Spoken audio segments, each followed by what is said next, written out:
Buenos días a todos mis hermanos, buenos días a toda la iglesia que sigue la señal a través de internet, a todos los que nos visitan de manera diferida, los que ven la transmisión días después. Bienvenidos todos. ¿Cuántos están felices y contentos hoy? Bueno, y si está usted feliz y contento, avísele a su cara, ¿verdad? Regálele una sonrisa a alguien ahí. No importa que se le vea el cilantro del chivo de esta mañana, usted gócese esta mañana en la casa del Señor. Vamos a continuar. El mensaje de esta mañana es la segunda parte, el desafío de ser papás o el desafío de ser padres. Y hoy voy a comenzar con la tercera cosa que tenemos que hacer, todos aquellos que estemos interesados en llegar a ser, o si tú ya eres padre, estar corrigiendo tu vida conforme a la palabra de Dios, y los que ya los hijos ya se fueron y ya son abuelos, el consejo para los que aún todavía no llegan a esa etapa. Colosenses 3. Versículo 5. Colosenses 3, versículo 5, el desafío de ser papás. Y vamos a comenzar con el primer punto. Del versículo 5 se desprende nuestro primer punto. ¿Ya lo tienen? Colosenses es la carta de los enses. Por ahí están los tesalonicenses y están los colosenses. Colosenses 3, versículo 5. ¿Qué le parece si leemos todos en voz alta? ¿Qué dice la palabra de Dios? Haced morir, pues,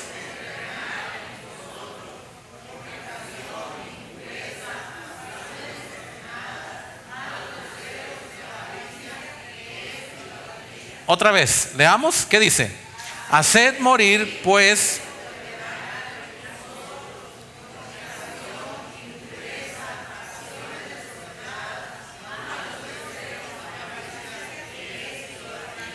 bien, entonces el desafío es cambie. Hermanos, Pablo le dice a la iglesia en repetidas ocasiones que debe haber una diferencia entre la vida vieja y la vida nueva. ¿Es cierto o no? Sí. Tenemos que olvidar lo que queda atrás, lo que hicimos mal, tiene que quedar atrás. Porque el sacrificio de Cristo, la muerte de Jesucristo en la cruz, trajo como consecuencia una vida nueva. Y de modo que si alguno está en Cristo, lo hemos dicho infinidad de veces, nueva criatura es. El problema es que somos aceptos como hijos delante de Dios, somos perdonados de todo pecado. Sin embargo, nuestra naturaleza como seres humanos la perderemos hasta el día que el Señor nos llame a su presencia. Y esa naturaleza que es pecaminosa, que cumple y trata de acceder a todos los deseos de la carne, no está en acuerdo con el Espíritu. Y por eso Pablo le tiene que decir a la iglesia, también en muchas ocasiones, que tenemos que tener cuidado con las obras de la carne. Se lo dice a los romanos, se lo dice a los corintios, se lo dice a los efesios, se lo dice a los gálatas, se lo dice a los filipenses, se lo dice a Timoteo, se lo dice a los colosenses. Pablo les está diciendo que en cuanto a la pasada manera de vivir, tenemos nosotros que considerar que ya no es posible traerlo a nuestros días. Y hermanos, todos aquellos que quieren ser buenos padres y todos aquellos que anhelamos, pensamos, deseamos, no nos alcanza solamente con anhelarlo y pensarlo, sino tenemos que practicar. Y el practicar significa hacer morir lo terrenal que hay en ¿quién? En nosotros. Y mucho de lo terrenal obedece a lo que fuimos enseñados en el pasado.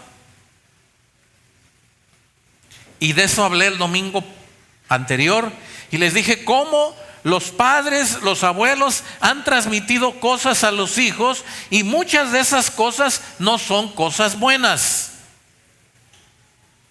Seguramente usted puede ser, tal vez no es así, pero seguramente usted tiene algunos vicios, algunos padecimientos que vienen arrastrando del pasado y que los tiene hoy como presente.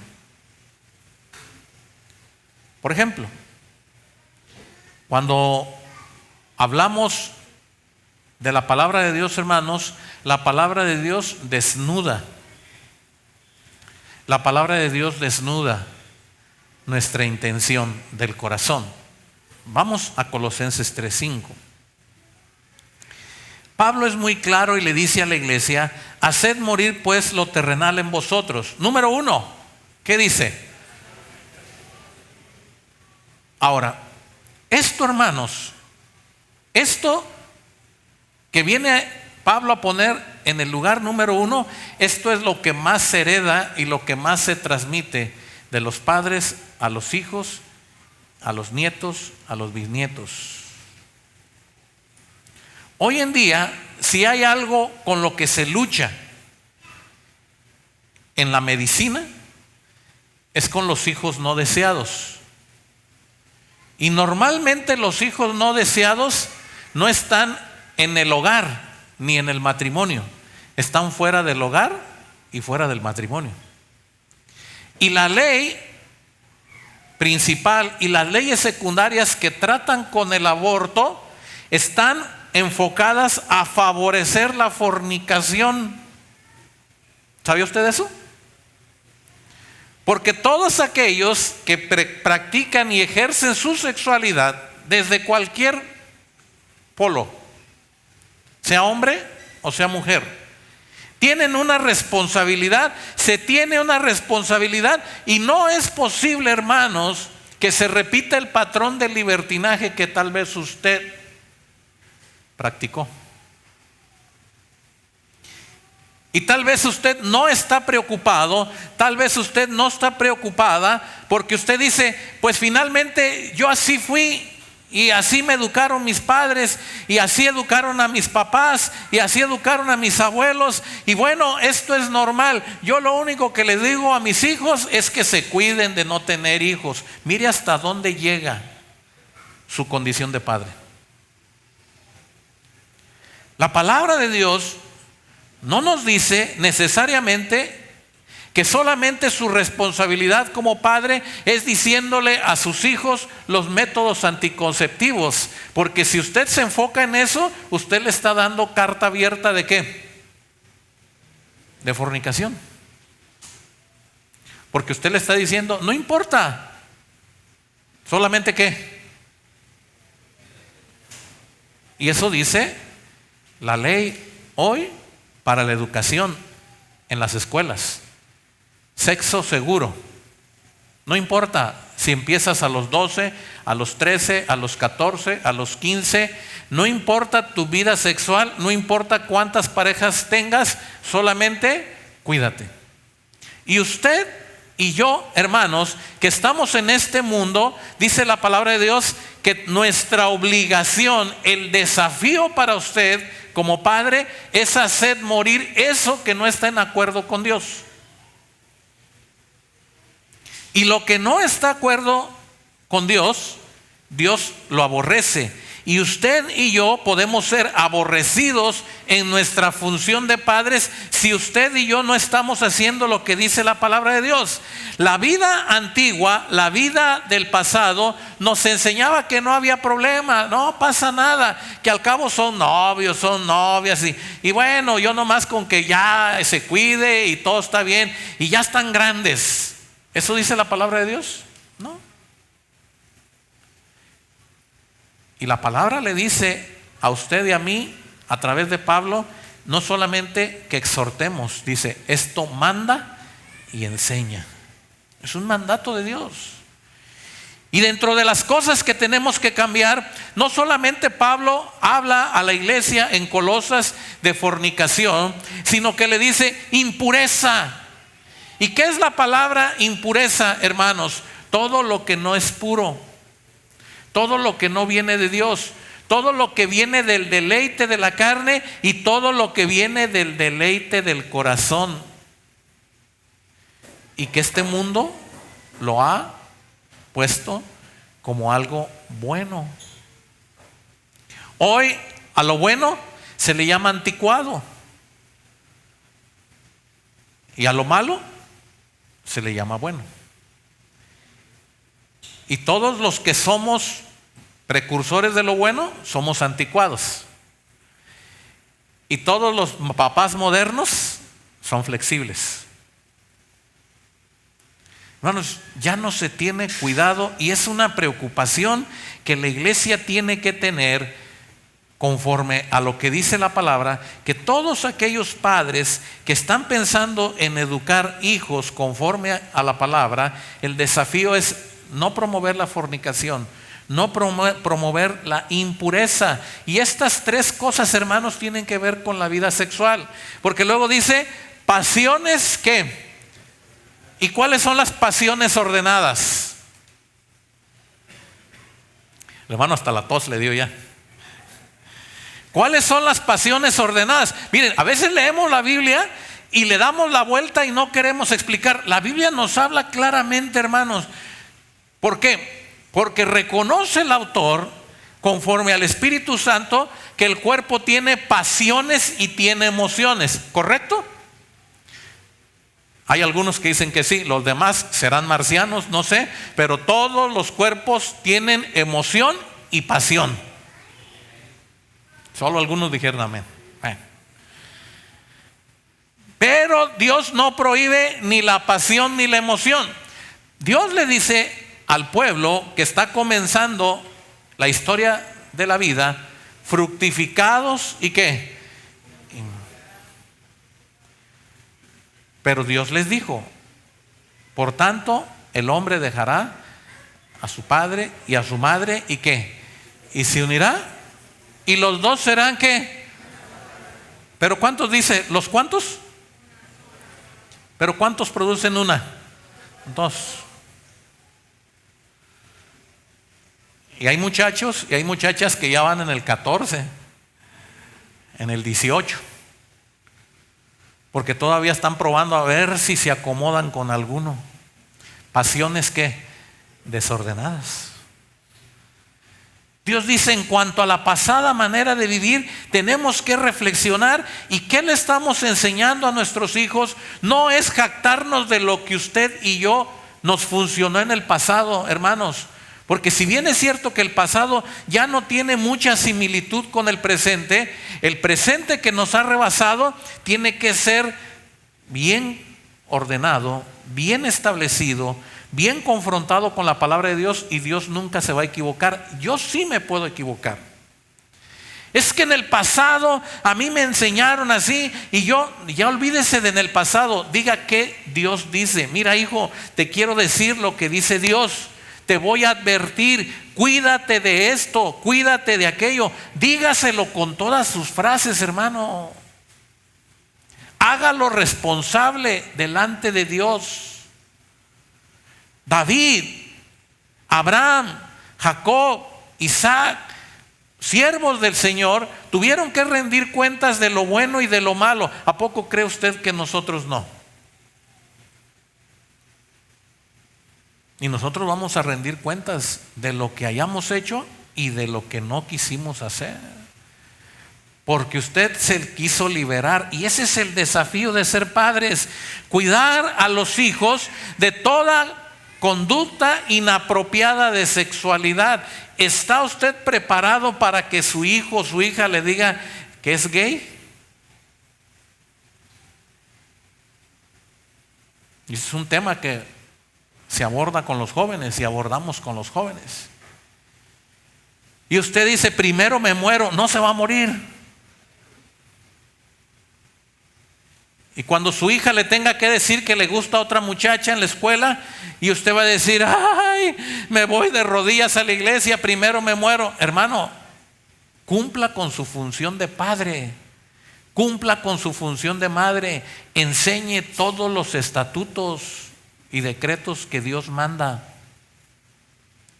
y haga responsable a aquella persona. Y usted puede decir correctamente, conforme lo que dice la palabra de Dios: acuérdate de tu Creador. ¿En qué tiempo? En los días de tu juventud.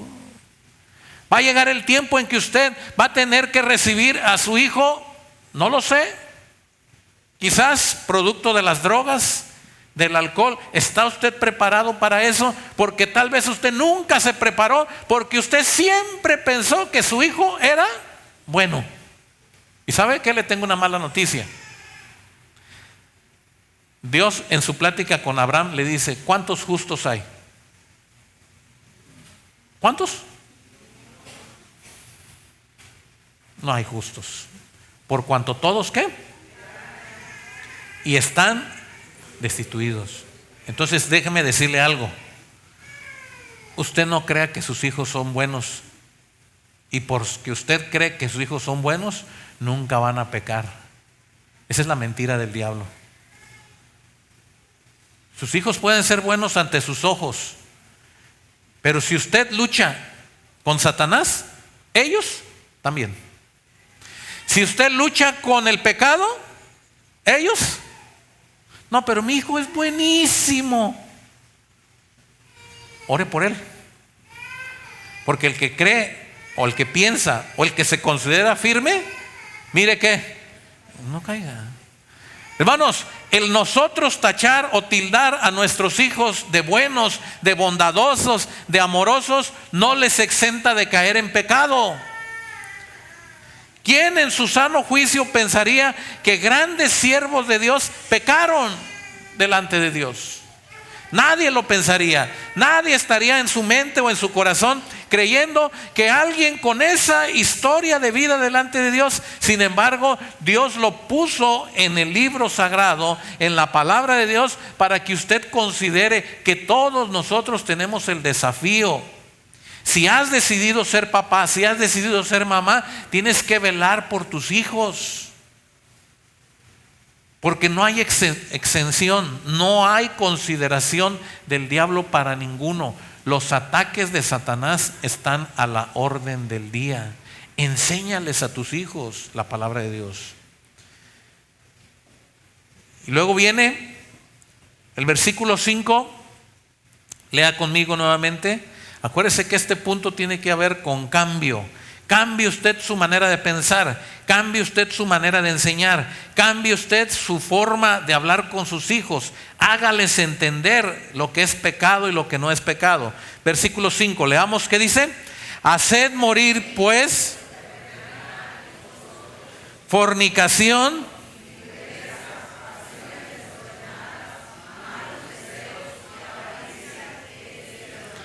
viene el siguiente punto. Los primeros 3 los podemos dejar ahí y pudiera predicar 6 meses de estos 3 puntos, pero lo llevo a la idolatría. Y la idolatría Pablo no la pone donde usted se arrodilla a una imagen y donde usted prende veladoras a una figura.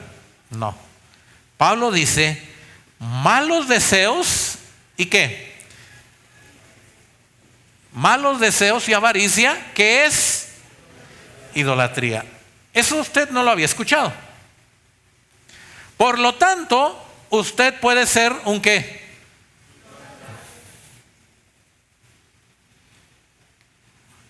¿Cuáles son los malos deseos y la avaricia de lo que está hablando Pablo en este contexto de la vida antigua y de la vida nueva?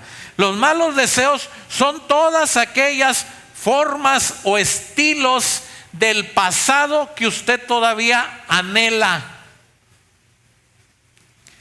Todas aquellas cosas que usted dice que no son tan malas, pero que algo bueno deben de tener.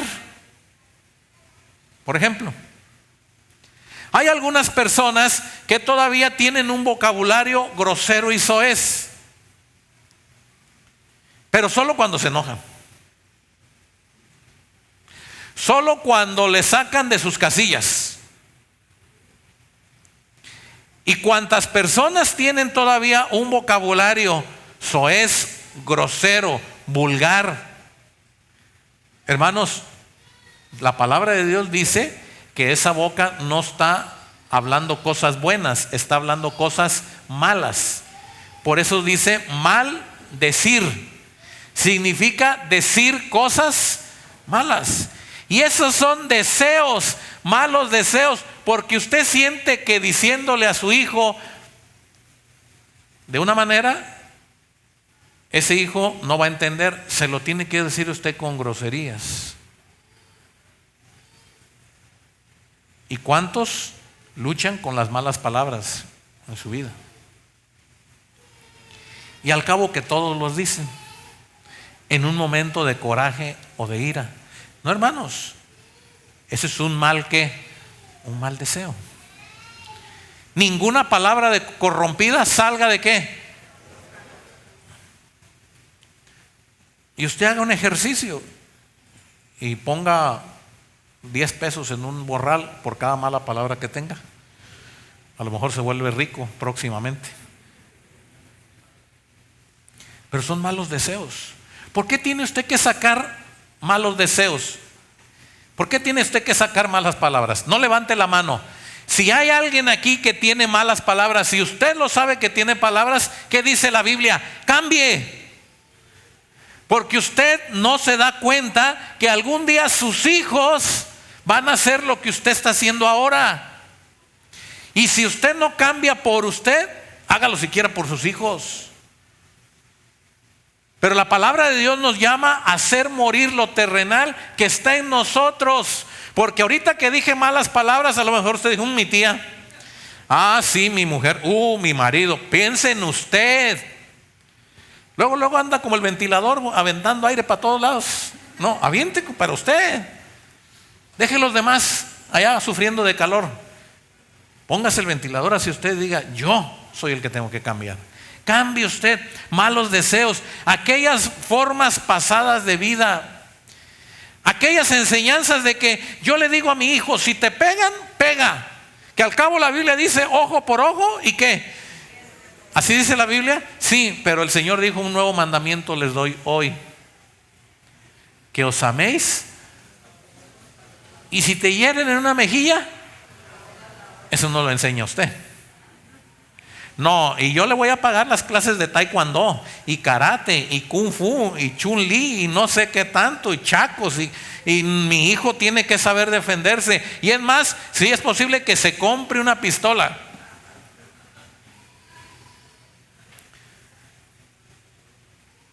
Hermano, cambie usted su forma de pensar. Transformar no significa vivir en otro lugar con la misma manera de pensar. Transformar significa vivir en otro lugar con nuevas reglas, con nuevas formas de pensar. Eso le está haciendo hoy mucho daño a los matrimonios y a las parejas de jóvenes que se están casando hoy. Si usted tiene un hijo o una hija en edad de casarse, no le transmita sus frustraciones. ¿Oyó bien? ¿Cuántos dicen amén? Los quiero ver cuando estemos acá en la boda, vamos a ver si es cierto. Ni te vayas a dejar. No, tú mandas no, tú en cuanto dale un soquete y usted se siente que es maestro. Por favor, déjelos. Porque es parte de la transformación. Un hogar nuevo es aquel donde dos se van a poner de acuerdo y usted ya no es dos. Usted quién sabe qué número sea. Pero usted ya no tiene nada que ver. Y si le llegan a la casa con el ojo morado, cúrele el ojo y dígale, vete a tu casa, allá, que te completen el otro. No, yo voy a ir y ahorita, no. Deje que cada quien viva sus problemas. ¿Sabe dónde usted tiene que meterse? Ahorita, antes de que se casen. Ahorita métase. Educando a sus hijos, edúquelos. Cuando ya los entregue, sálgase. Y cuando su hijo y su hija venga y mamá, te quiero contar mis problemas, mira, yo tengo suficientes con los tuyos, con los míos, ve y arréglalos. No, pero usted se siente el doctor o la doctora corazón. Quiere arreglar los problemas a los demás. En cuanto a la pasada manera de vivir, hágase a un lado. Deje de sufrir, enséñelos a madurar. La palabra de Dios dice: los malos deseos vienen en aquello que Dios no autoriza. Por tanto, el hombre se llevará a su padre y a su madre para que lo enseñe en el matrimonio. ¿Así dice la Biblia? Pero esos son sus malos deseos. Pobrecito, se va a morir. Déjelo.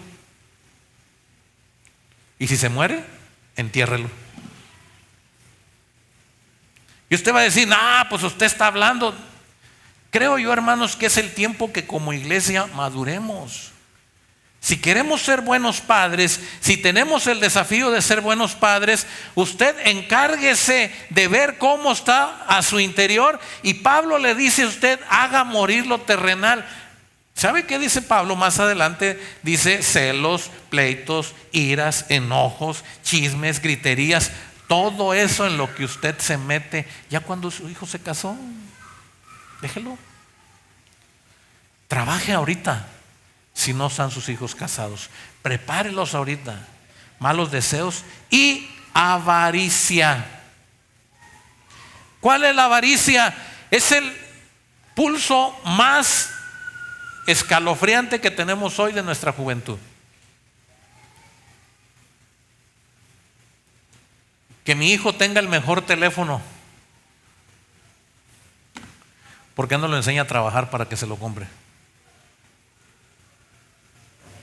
Que mi hijo tenga la mejor ropa. Póngalo a trabajar en su casa. Que mi hijo tenga el mejor carro, la mejor casa, la mejor mujer, el mejor marido. Hermanos, usted lo único que está haciendo es hacerlo avaricioso. Pero la avaricia puede venir.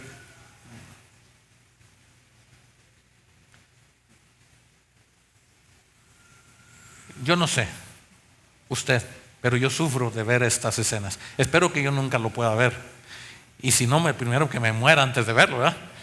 Pero padres, ahí van con el oso de peluche de 2 toneladas para que el muchacho se lo regale a la novia. Y te compré el mejor, hijo, para que quedes bien. ¿Qué es eso? Y el hijo lo ve y dice: ay, ¿para qué compras eso tan grande? Yo le iba a llevar un Snickers. ¿Cómo crees? Que vean que... Y usted está, hermano, en otro plano. Y siembra usted avaricia y avaricia y avaricia. Y esa avaricia muchas veces son sus frustraciones, lo que usted no tiene o lo que usted no tuvo. Y como padres, ese es un desafío. En la parte de la sexualidad, evitar fornicación, impureza, pasiones desordenadas. En cuanto a la idolatría, evite usted los malos deseos y la avaricia, que sustituyen al Espíritu Santo y al don de Dios sobre nosotros. Los malos deseos y la avaricia contraponen, hermanos, a la provisión de Dios para nosotros. Entonces, cambie y haga que las cosas sean diferentes. ¿Cuántos dicen amén? Número 2, vamos a 2 de Reyes.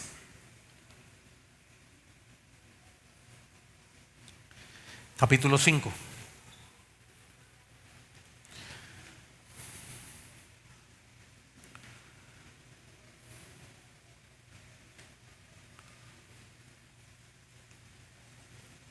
Póngase de pie para leer versículos 9 y versículo 10.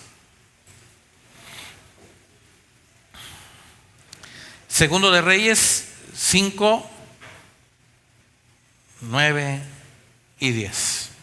¿Ya lo tienen? Leamos, ¿qué dice? Y vino Naamán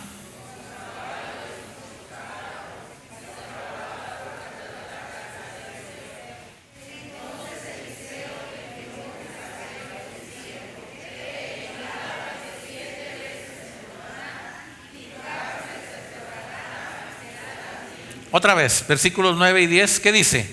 Y vino Naamán con sus caballos y con su carro y se paró a las puertas de la casa de Eliseo. Entonces Eliseo le envió un mensajero diciendo: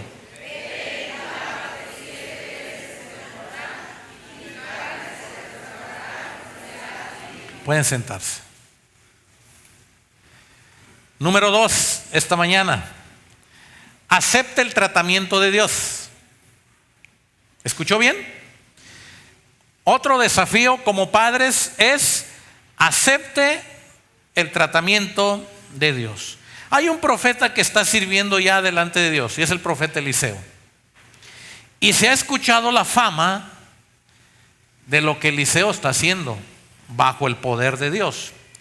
Y una muchacha le dice al general del ejército del rey de Siria que hay un hombre allá en un lugar que tiene unos poderes extraordinarios y que ella ha visto cómo el profeta ha hecho grandes cosas por mucha gente, y este hombre del ejército del rey de Siria, este general no encuentra cura a una enfermedad mortal que tiene llamada lepra. Este Eliseo no lo conoce. Usted en la Biblia lo ve, la historia, como si ellos no se conocieran. Eliseo está sirviendo a Dios como profeta. El general no conoce a Eliseo, pero hay una mujer que está siendo intermediaria para que el general del ejército y el profeta Eliseo se conozcan, porque hay un problema que ella cree que el profeta puede resolver: una enfermedad de lepra. Cuando esta muchacha le dice a este hombre que hay una persona que puede sanar su enfermedad, este hombre se prepara y entonces manda cartas al rey de Israel para poder entrar, porque acuérdense que samaritanos e israelitas no se llevaban. Para poder entrar, manda cartas diciendo que no va a pelear, que no va a ir a provocar al ejército de Israel, va a ir en una misión de sanidad, va a ir a buscar al profeta para que lo sane. Y llevó 10 talentos de plata, 6,000 piezas de oro, 10,000 piezas de oro, 6,000 piezas de oro y 10 mudas de vestido. Y le dice: cuando lleguen a ti estas cartas, sabe por ellas que yo envío a ti mi siervo Naamán para que lo sanes de su lepra. Bueno, dice la palabra de Dios que cuando Eliseo, el varón de Dios, oyó que el rey se había rasgado sus vestidos, le dijo al rey: ¿por qué te has rasgado tus vestidos? Venga ahora a mí y sabrá que hay profeta en Israel. Ahora, puse este contexto, hermanos, porque nosotros, salud, voy a hacer una analogía o una comparación, y permítanme esta comparación para que podamos entender el punto de aceptar el tratamiento. Nosotros estamos no enfermos, estamos muertos en pecado. Y todo lo que hacemos, todo lo que sale de nosotros está malo por el pecado que está en nosotros. Pero hay alguien que vino a traernos una noticia para acercarnos a aquel que puede sanar. ¿Quién fue? Jesús. Por medio del Evangelio usted escuchó que había alguien que podía sanarle, perdonarle, limpiarle, quitarle toda maldad. Y muchos creen hasta hoy en día que a esa persona que es nuestro Dios, llevándole o mandándole regalos o haciendo cosas exorbitantes para que Él tenga favor con nosotros. Y lo que Eliseo está haciendo es una representación de lo que Jesucristo va a hacer muchos años después, cuando dice: venga a mí y sabrá que hay profeta ¿en dónde? En Israel. Es lo mismo que está haciendo Jesús cientos de años después. Está diciendo: venid a mí, conozcan de Dios, sepan que hay un Dios, vengan delante de Dios, arrepiéntanse. Y es el mensaje que está ahí. Y hermanos, y todavía hoy que usted predica este evangelio, mucha gente quiere comprar el favor de Dios. Bueno, ahora sí, versículo 9, lo que usted y yo leímos hace un momento. Viene Naamán con sus caballos, con su carro, separa las puertas de la casa de Eliseo, y Eliseo le envía un mensajero, ni siquiera salió a recibirlo. Le envía un mensajero diciendo: ve y ¿qué? Y lávate 7 veces en el Jordán, y tu carne, y serás ¿qué? Limpio. Bien. El punto que les acabo de mencionar tiene que ver con aceptar el tratamiento.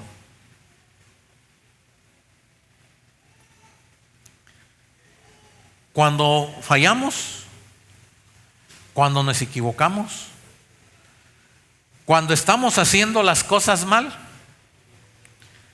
nosotros no lo vemos. Pero cuando otros están fallando y otros están haciendo las cosas mal, ¿qué pasa? ¿Qué sucede? Y lo vemos. Y cuando se trata de enfermedades, hermano, cuando se trata de enfermedades, todos, cuando escuchamos que alguien en la familia, en la iglesia, en el trabajo, en la escuela, cuando alguien está enfermo, ¿qué hacemos de manera natural? Aquí está una iglesia fría, no hace nada. ¿Qué hace usted? Hermana, le digo: tómate esto, frótate esto, ponte esto, camina así, haz así, no hagas esto, no comas. Somos buenos hasta para recetar, ¿cierto o no? ¿Cierto o no? Pero cuando es con nosotros, fuiste al médico ya de malas porque te obligaron. Y cuando el médico te dijo: se va a aplicar 2 inyecciones, a 10 inyecciones, a la segunda usted canceló el tratamiento. ¿Por qué? Porque ya sintió bien. La caja de pastillas trae 30, se tomó 3 porque ya sintió bien. Le dieron que se tomara ciertos remedios y usted dijo: no, yo no voy a tomar nada. ¿Por qué? No creo ni en los remedios, ni en las hierbas, ni en las infusiones, ni en nada. Hermanos, cuando nosotros estamos en enfermedad, a veces somos los más duros de convencer, y es por nuestro bien. ¿Sí o no? Pero cuando está enfermo el de enfrente,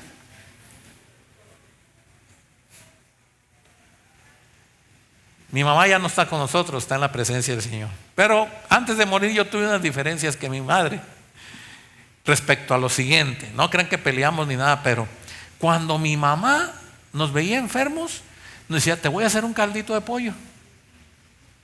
Todo lo quieren resolver con caldo de pollo. No sé si los pollos sean milagros, pero todo lo quieren resolver con caldito. Te voy a hacer un caldito de pollo para que te vitamines. Y hermanos, si en una ración normal mi mamá nos ponía el caldito de pollo, cuando estábamos enfermos, nos le echaba más, harto chayote. ¿Cómo aborrecía yo el chayote? Bueno, mi madre, cuando nos veía todavía medio tembeleques, decía: te voy a hacer un caldito de iguana. Ya le subía, ¿verdad? Y nosotros, bueno, por lo menos yo, nos imaginábamos la iguana, y la iguana nunca tuvo buena cara muerta, hermanos. Y casi con el cinto en la mano, mi mamá nos hacía que, y cuidadito con que le fuéramos a tirar, parecía agua bendita, hermanos, cuidadito, porque era caldo de iguana. Las diferencias son que cuando mi mamá, ustedes conocieron que mi mamá llegó a tener tiempos de debilidad, Y yo le decía, hermano Reyes, ¿se acuerda que le decía, madre, cómo le caería un caldito de pollo? Y se me quedaba viendo mi mamá.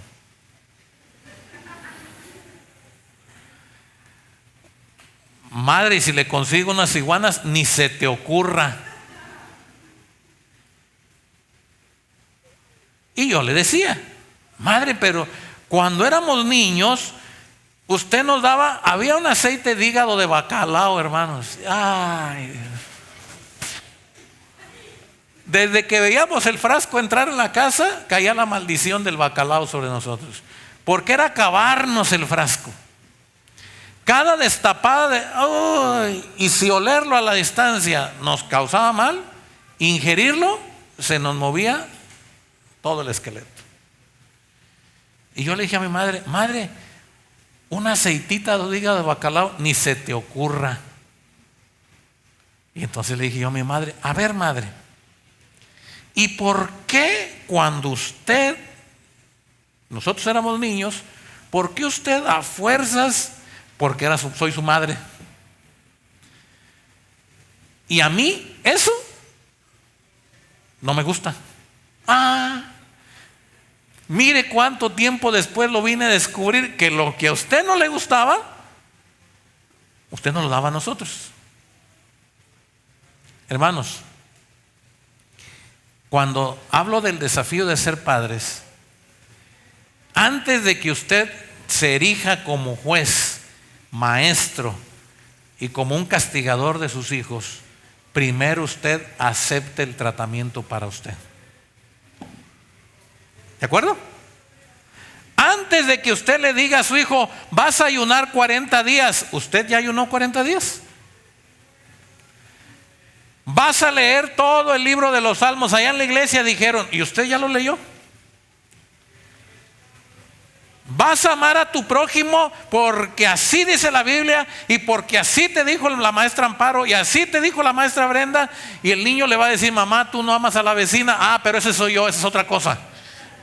A mí no me tienes que cuestionar, respétame. Entonces, cuando usted se erija como alguien que tiene que enseñar algo, primero acepte su tratamiento. Naamán, general del ejército, no aceptó el tratamiento del profeta Eliseo y dijo, ¿qué? ¡Ja! Vea usted la respuesta. Dice la palabra de Dios, versículo 12: Abana y Farfar, ríos de qué, ¿no son mejores que todas las aguas de Israel? Si me lavare en ellos, ¿no seré también limpio? Y se volvió y se fue, ¿qué? Enojado.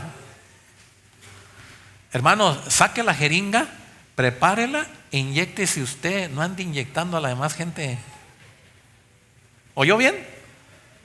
Acepte el tratamiento de Dios. Y en cuanto dicen, ¿quiénes son enojones? Que usted avienta el codo ahí. No avienta el codo.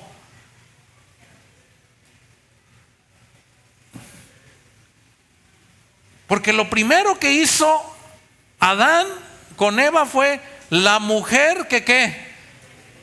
La mujer que ¿qué? No. Dios dice, a ver, no estoy preguntando, estoy diciéndote que hiciste lo malo.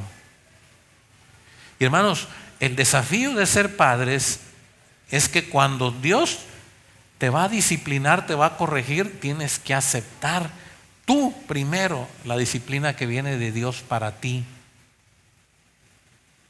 Y cuando tú aceptes la disciplina de Dios para ti, tú podrás enseñarles a tus hijos que tú aceptas la disciplina de Dios para tu vida. Naamán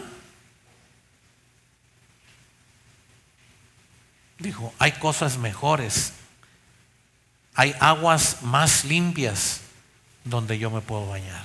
Entonces, no me quiero alargar porque si no, no voy a terminar hoy tampoco.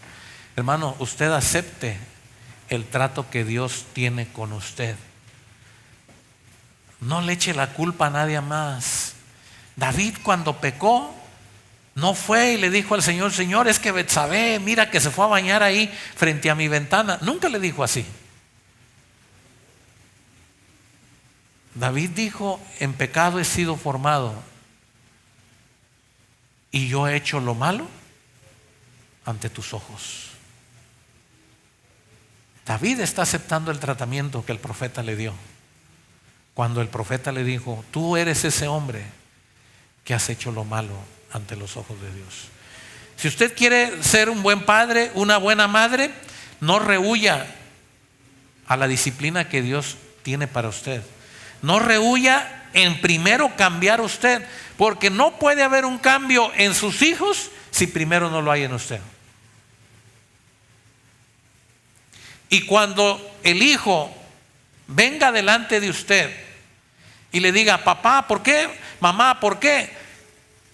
Usted le tiene que decir: porque yo ya me puse a cuentas con Dios y yo ya recibí mi disciplina, mi castigo, y yo lo acepté y estoy honrando a Dios, porque ya no quiero yo volver a esa vida antigua, y yo te estoy poniendo en advertencia para que tú no llegues a pasar lo que yo pasé.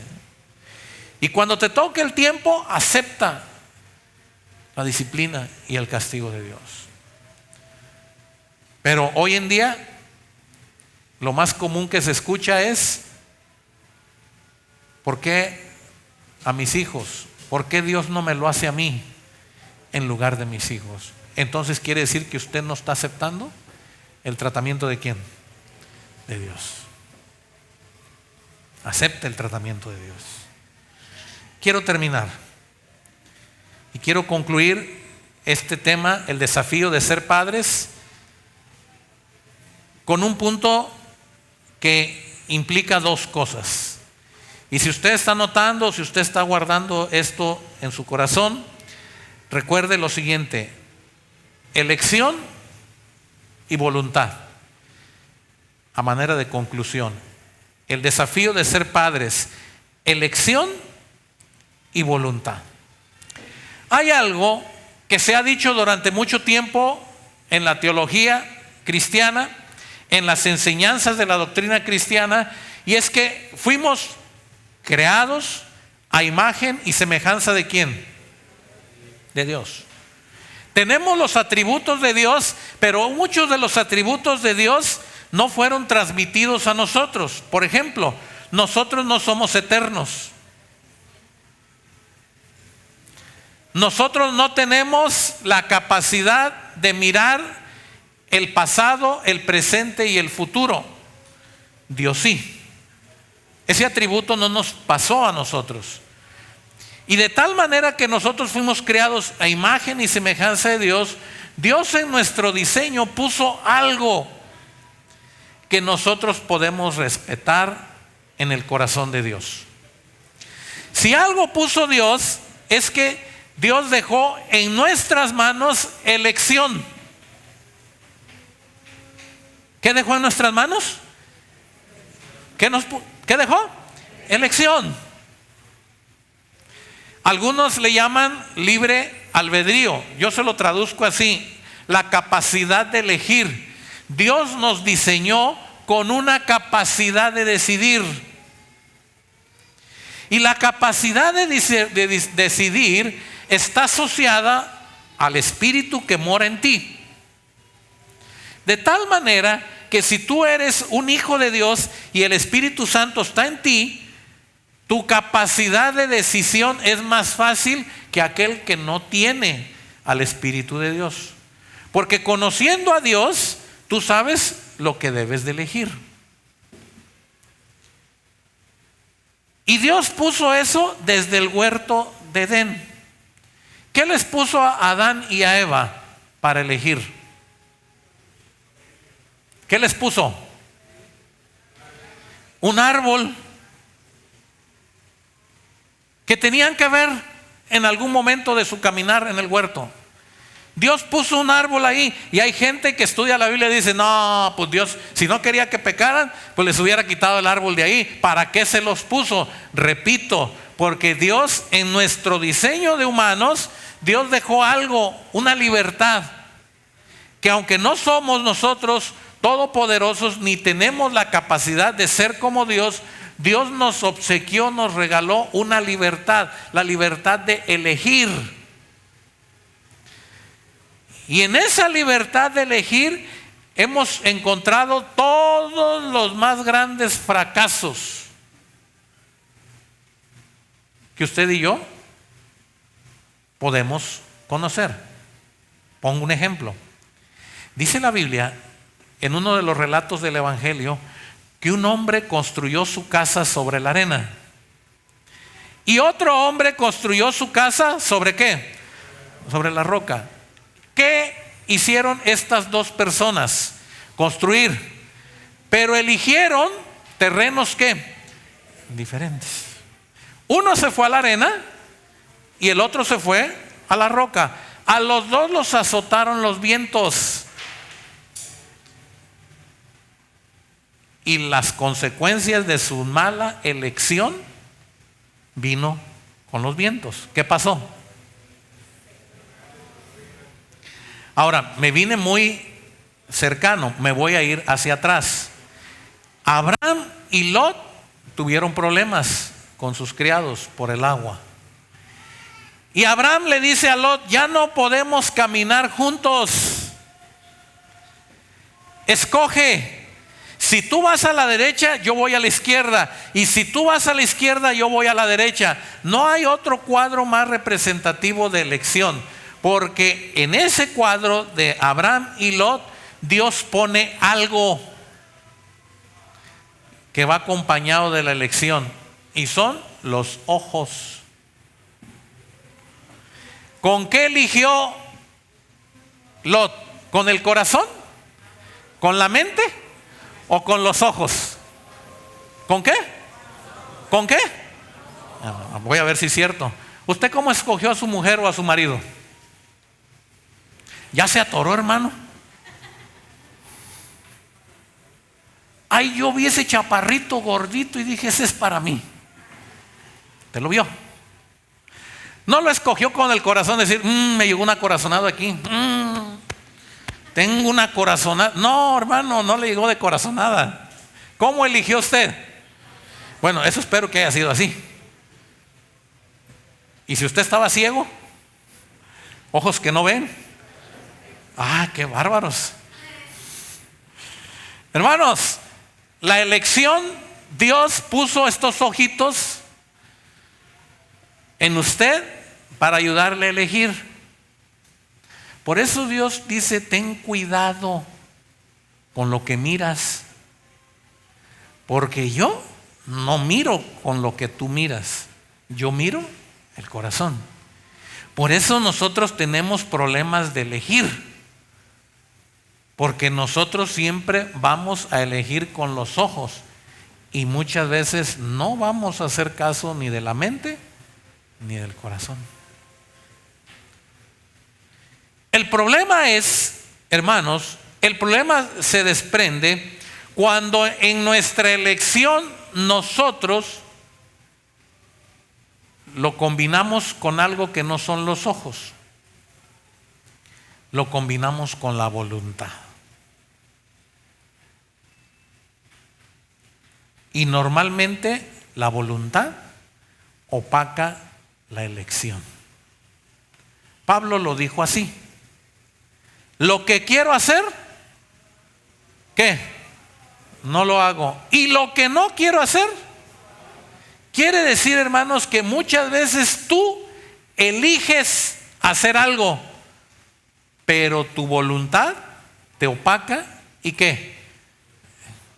Voy a poner este ejemplo muy común. Mañana voy a empezar la dieta. Usted ya tomó una decisión. Porque se miró en el espejo y dijo, las llantas ya no son llantas de carrito, ya son de tractor. Mañana, óigalo bien, no me vayan a aparecer ni Judas ni Satanás aquí a tentarme ni a hacerme. Mañana comienzo la dieta. Y llega mañana. Y pasa el del pan calientito. Pospongo, mañana. Tráigame una concha y un vaso de leche porque Se desató el diablo. El diablo nunca estuvo atado. ¿Y usted no tuvo qué? ¿Qué no tuvo? Y recibe una llamada. Su mamá: hija, te hice unos tamales como a ti te gustan.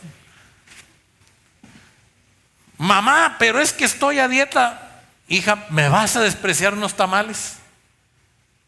Te los hice para ti, grasositos. Ay, Señor, voy a ir a pecar. Y ahí usted va.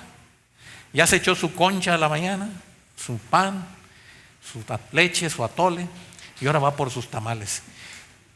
Vine porque eres mi mamá, pero quiero que sepas que hoy empecé la dieta.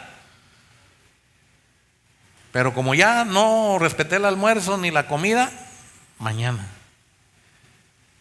Y resulta que llegan los 8 días y usted mira hacia atrás y usted nunca estuvo a dieta. ¿Eligió? Sí. ¿Pero qué pasó? No hubo ¿qué? Voluntad. Y si hay algo que Dios respeta, son 2 cosas. Escúchelo bien. Si hay algo que Dios se empeña en ti y en mí, es en respetar tu libertad de elegir y tu voluntad. Y usted va a decir: no, hermano, no, ¿sí? Por eso es que usted va a escuchar gente que dice: yo no puedo cambiar. He querido, ha elegido cambiar, pero le ha faltado ¿qué? Voluntad. Y en el desafío de ser padres, hermanos, no basta elegir querer ser buen padre. Hay que esforzarse. Y hermanos, y la voluntad, usted cuando eligió, la voluntad para que funcione es que usted tiene que ir a rendir su voluntad delante de Dios. ¿Escuchó bien? Tenemos que ir a rendir nuestra voluntad. Y hay que ir a rendírsela a Dios. Los discípulos no entendieron cuando Jesús les dijo: velad y orad. ¿Para qué? Para que no entréis en tentación. ¿Qué se imaginan ustedes que Jesús estaba orando en Getsemaní? Que su sudor eran como gotas de sangre. Él había decidido morir en la cruz. Él ya había tomado la decisión de morir por ti y por mí. Él ya había elegido ir a la cruz. Pero ¿qué le faltaba rendir? ¿Y dónde lo expresó? Pase de mí, ¿qué? Y que no sea, sino, hermanos, la lucha más grande que está teniendo Jesús no es por lo que eligió. Es porque su voluntad con la que Dios nos diseñó a ti y a mí no se atravesara en la voluntad de Dios. Y eso, hermanos, es lo que hace la gran diferencia en el desafío de ser padres. El profeta Isaías dice: como cordero fue llevado ¿a dónde? Al matadero. Usted lleva una gallina, usted lleva un puerquito, usted lleva un cordero, usted lo lleva y no se opone, porque los animales que no tienen voluntad. Y la gran diferencia entre el sacrificio de Jesús, el cordero pascual, y el cordero que sacrificaba el pueblo de Israel, es que Jesús sí tenía voluntad. Y la lucha que iba a tener Jesús antes de ir a la cruz era contra su propia voluntad. Hermanos, usted ya eligió el camino del bien, usted ya eligió la consagración, usted ya eligió caminar de la mano con el Señor. Ahora lo que tiene que hacer es rendir su voluntad. Y por eso la oración de Mateo 6, que puede usted abrir conmigo, Mateo 6, versículo 9. Los discípulos le dicen a Jesús: enséñanos pues a orar. Mira, Juan enseñó a sus discípulos a orar. ¿Y por qué tú no nos enseñas a orar? Y en el versículo 9 Jesús les dice: vosotros pues oraréis así: Padre nuestro que estás en el cielo, santificado sea tu nombre. Venga tu reino y ¿qué? Hágase tu voluntad como en el cielo. Hermanos, lo que Jesús está enseñando es que tú tienes la libertad que Dios te puso de elegir lo que tú quieras, pero que tienes que rendir tu voluntad a la voluntad de Dios. Y las palabras son: hágase tu voluntad. La lucha de Jesús en Getsemaní no fue decidir que iba a morir en la cruz. Él ya había decidido morir en la cruz. Por eso dejó el trono y tomó forma de hombre y caminó 33 años aproximadamente en esta tierra anunciando el evangelio. Su lucha más grande en Getsemaní fue no hacer la voluntad del Hijo, sino la voluntad del Padre. La vida no tenía que ser arrebatada, sino que Él tenía que ofrecerla con gozo y con gratitud. Hay algo que sucede en el corazón de Jesús cuando le dice a los discípulos: hágase tu voluntad, y es enseñarnos a nosotros a rendir nuestra voluntad a la voluntad de Dios para poder cambiar y hacer las cosas diferentes. Pedro le dice a Jesús cuando están frente a él en el agua: si eres el Hijo de Dios, permite que yo vaya a ti. ¿Sin qué? Sin que me ahogue.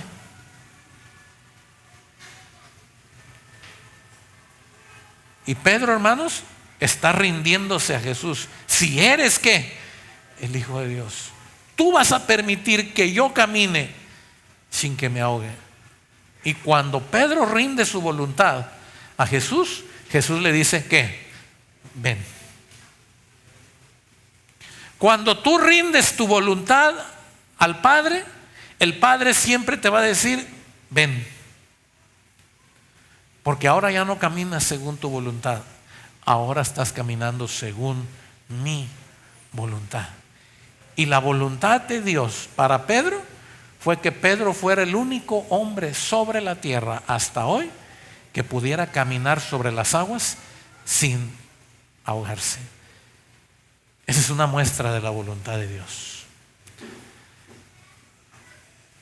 Y eso es lo que lucha más hoy en la mente tuya y en la mente de los padres. Porque hoy lo que más estorba es el pensamiento humano y la forma humana, porque nosotros creemos que es mejor así. Haya pues en nosotros este sentir que hubo en Jesucristo, el cual no escatimó ser igual a Dios, sino que se despojó, haciéndose hombre hasta la muerte y muerte de cruz. 3 cosas hemos aprendido esta mañana. Número 1, cambie su manera de pensar, haciendo morir lo terrenal, enseñando a los hijos lo que es la fornicación, los malos deseos, la idolatría, la fornicación, las pasiones desordenadas, la avaricia. Número 2, acepte el tratamiento de Jesús para que sus hijos también aprendan a tomarse el tratamiento que usted ya se tomó. Y número 3, cuando usted elija, cuando usted decida algo, rinda su voluntad a Dios para que se haga la voluntad de Dios y no la suya. Y si usted hace esto, estará ayudando a sus hijos como buen padre, como buena madre.